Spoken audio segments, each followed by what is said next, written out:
People listening, I hope, are people who do research or obviously work on organized crime in some way. I mean, what advice do you have? You've sort of plowed this very unique career, in my opinion.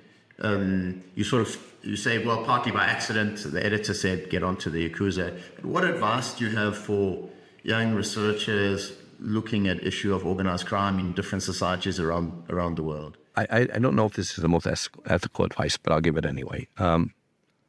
There's a Yakuza saying that the enemy of my enemy is my friend. So you can make a sort of alliance in the underworld with someone, hopefully with someone you consider honorable, a little bit trustworthy. And then you sort of have a hands-off relationship with that person. And I don't know any Yakuza writer who has been doing this for a long time who doesn't have one particular, let's not say a sponsor, one particular they're sociable with. Who feeds them information, who guides them. Feeds them information. Yeah. Is reasonable. And, if a story about this guy came across my radar and it was a huge scoop, I'd let it go. It's just not worth it. You can't make enemies. You cannot make enemies of you cannot make enemies of everyone. And this is someone who opens doors, right? Who vouches for you, and you can't have more than one of these people.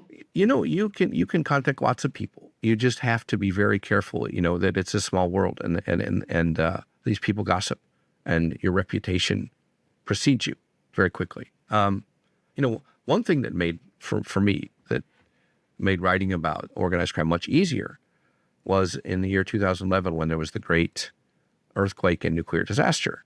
I was the first to write about the Yakuza were actually, going to the scene of the disaster, going to the nuclear areas, they're taking supplies to people.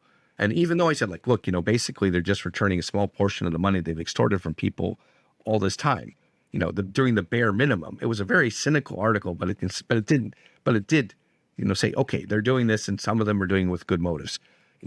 That got rewritten in the Yakuza fan magazine. And suddenly, the reputation was, Adelstein is fair. He's critical, but he's fair. And that made it much easier to do the work because you have a reputation as being fair. You don't have an agenda.